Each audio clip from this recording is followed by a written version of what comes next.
So yeah, the perimeter of this rectangle is 12 centimeters. The area is 8 centimeters squared. What about the big rectangle? 72 centimeters squared. Oh, for the area? Yeah. Okay, so area is going to be 72 centimeters squared. What about the perimeter? 36. 36 centimeters, agreed. Well, what is the scale factor of the small rectangle to the large rectangle? So when they say the order that they want it, you're going to write the fraction in that order. So it's going to be 2 centimeters matches up with 6 centimeters, which reduces to 1 to 3. Now, earlier when we were talking about this, I said, like, what would you multiply by to go from one to the other? And notice it's the same number, it's just flipped, isn't it? Well, what is the ratio of the perimeter of the small rectangle to the large rectangle? Well, the perimeter is 12 centimeters to what? 36 centimeters. But does that reduce? Yes. And what does it reduce to? Is that a big surprise? No. It's not a big surprise, is it? Because perimeter is just a length on these shapes. And the lengths will all reduce down to the same thing, which they did. But now let's look at the ratio of the area of the small rectangle to the area of the large rectangle. So that's going to be 8 centimeters squared over 72 centimeters squared. But I think that reduces. I know it does. 1 to 9. It's 1/9. So these were the same because those were linear measures, but once we get into area, is it the same ratio? No. It is not. It is not the same. And so that leads us to the areas of similar polygons theorem. And it's going to say this. It's going to say if two polygons are similar with the lengths of corresponding, this pen writes real nice, the lengths of corresponding sides in ratio of A to B. So you've got two similar shapes, you're comparing corresponding sides. We don't know their exact measures, but we know that they're A to B. Is everybody with me on this? Then, comma, then the ratio of their areas is, take a guess, A to B squared. maybe, I'm not sure. If I took it directly how you said it, it would be A over B squared. A squared. But I don't think that's exactly right. And I think you're getting it because, do you guys see, I think Brady's looking at this 3, and 3 squared is 9. He's right, he's right. But in truth, it's A squared to B squared. Because it turns out, Brady, what's 1 squared? 1. So you actually square both of them. So if it had been something like 2/3 instead of 1/9, when we would have looked at the areas, it would have been 4/9. Yeah. which kind of makes me want to change the example a little bit. No, I think it's all right. Okay, so, and just to drive this point home a little bit more, just to give you a visual reference, draw yourself a little quadrilateral that looks kind of like that. And put side length A. Well, that shape is going to be similar to a bigger quadrilateral with the same kind of shape, right? But guess what I'm going to call the corresponding side length? I know it kind of seems like I might do A sub 1 or something. No, let's just keep it as A to B. Well, it turns out the side ratio would be A to B, wouldn't it? It turns out that I'm kind of being silly here, but the perimeter ratio, excuse me, puberty, the perimeter ratio would also be what? A to B, wouldn't it? You guys see how these are always the same? Yes. But what is the area ratio going to be? A squared to B squared. A squared to B squared. And that's what we're doing today, is we're looking at that idea right there. That if you know a ratio between two sides, you're going to know the perimeter ratio. You're also going to know the area ratio, and you can use that to write proportions and solve for unknown values. Yeah. Any questions before we move on? No ocean today, is there? No. Gone. Jackson's not here. Jackson was fast forward. Oh, yeah. Where's Seth? Tennis. Tennis. Nice. Where are they at today again? I have no idea. Oh, probably a tennis court somewhere. What do you mean? I don't imagine. Yes. Well, yeah. Ladies and gentlemen, basically we got a bunch of practice problems.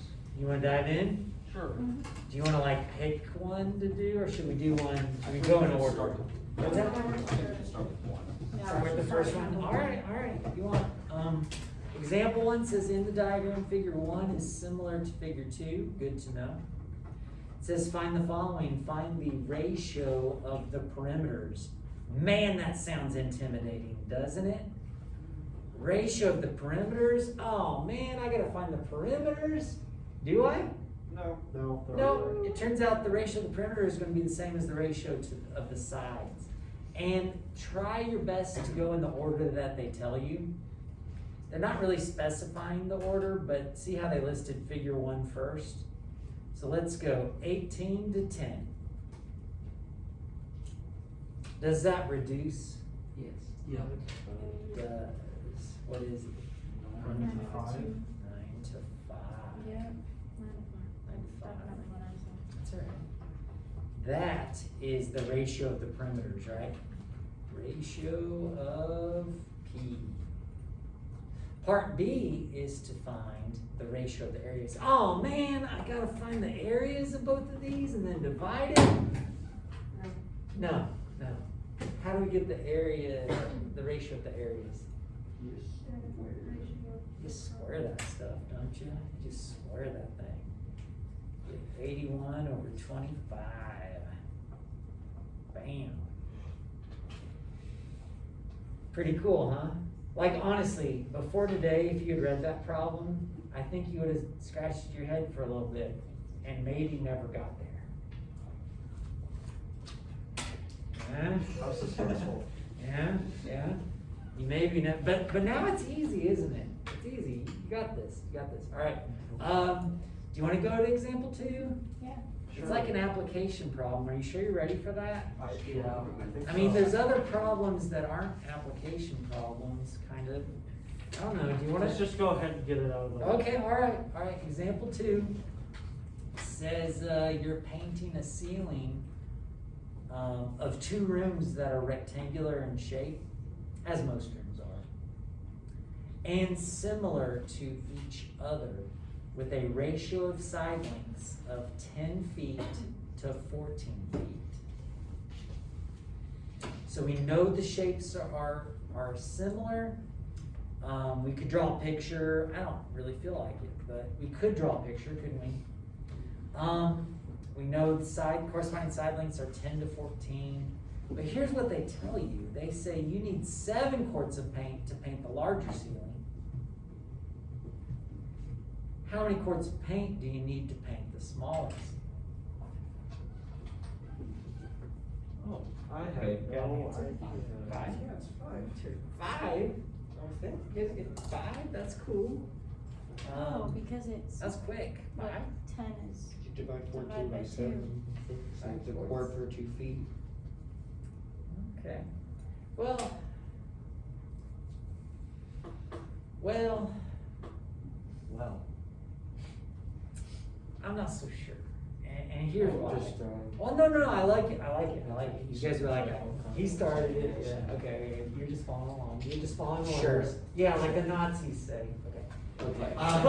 Yeah, I'm comparing to a Nazi, I've been That's- compared to worse. No. Yeah, that's. We'll scratch that for the video. So I was just following. You can along. edit it out in Yeah. post. Yeah. Well, so here's the thing: is quarts of paint, is that a linear measure?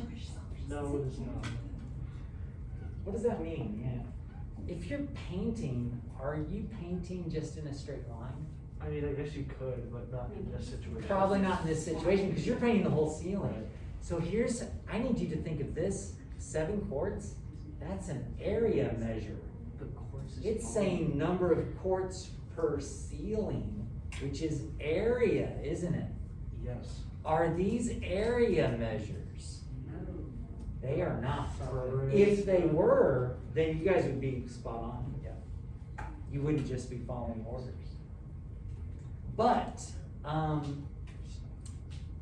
because this is area, here's what I'm thinking. Let's use this ratio. Let's go ahead and set it up. 10 feet to 14 feet. Does that reduce? 5 sevenths, yeah.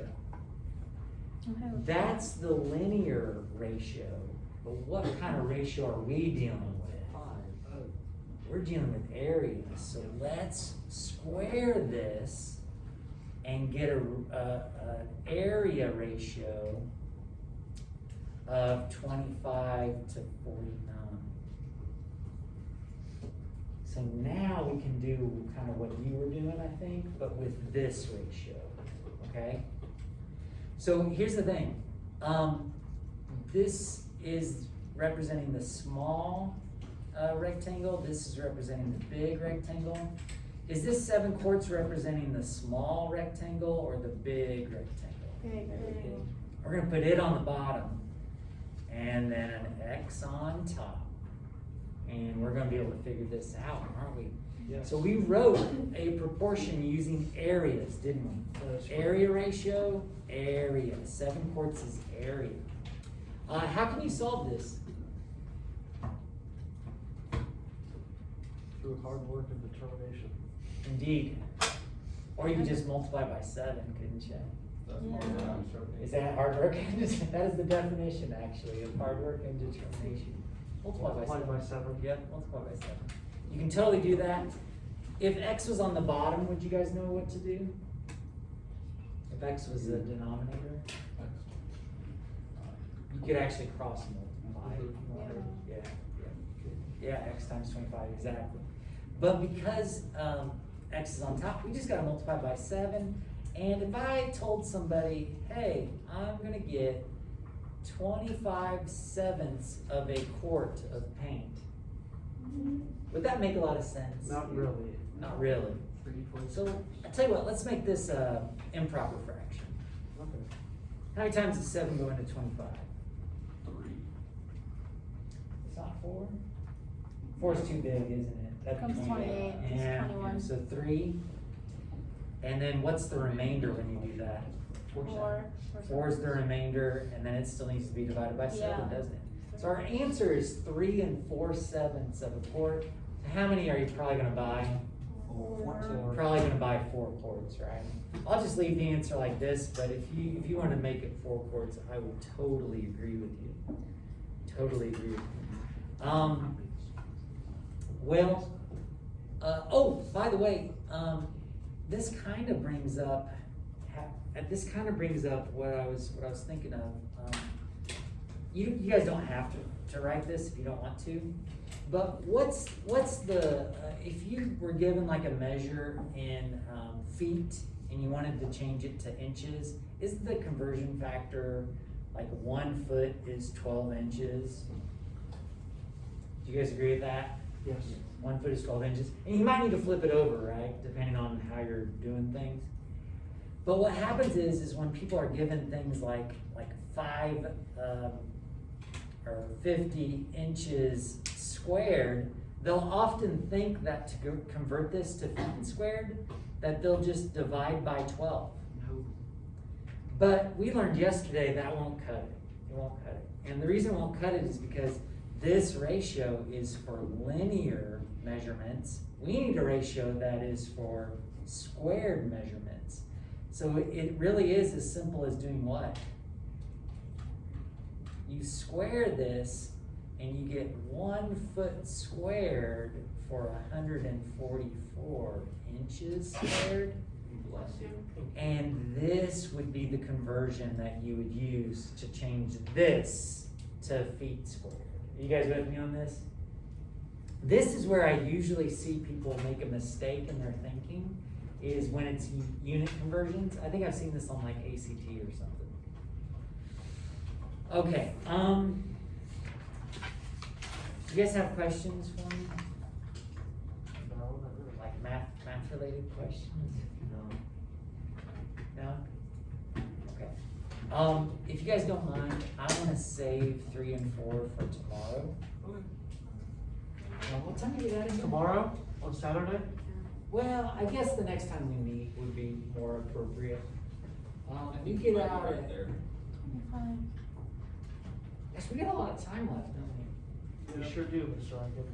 We may get to these, but I imagine we're probably gonna save those for tomorrow, Monday. Let's go on to example 5. I know that rubs against a lot of your guys' inclinations, but let's skip over 3 and 4. Let's look at example 5. Example 5 says figure 1 is similar to figure 2. Find the ratio of the perimeters and the ratio of the areas. Can you do that? Yes. I think you can. And then after you do that, it's gonna ask you to find the unknown area. Okay. Okay, good, Sounds good. like a plan there. I think we got a plan, to find the ratio of the perimeters, do I need to get the perimeter of all this? No. Nope. I just need to take the side ratio, don't I? It's gonna be 12, oh, let's go in order, they said 1, we'll go 1 to 2, so we'll go 12 to what? 18, does that reduce? 2 or 3. Oh yeah, 6 goes into both? Yeah, 2 to 3. That is the side ratio, but it's also the perimeter ratio, isn't it? Yes, it is. And we got it. They want the ratio of the areas. Do I have to find the area of this? No, you just gotta look at No. squares at the end of the. You just square both of them, don't you? So I think you don't. Okay, so the area ratio is gonna be equal to what? 4 over 9. 4 over Yeah. 9, isn't it? Yes. 4 over 9. We've answered most of it. The last thing they want us to do is to find the unknown area.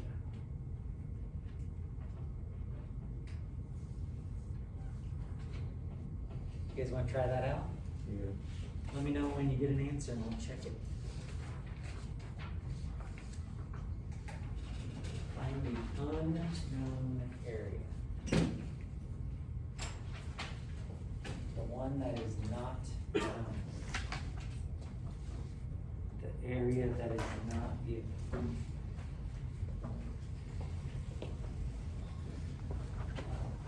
And you're gonna get a rare, if you're correct, you're gonna get a rare purple.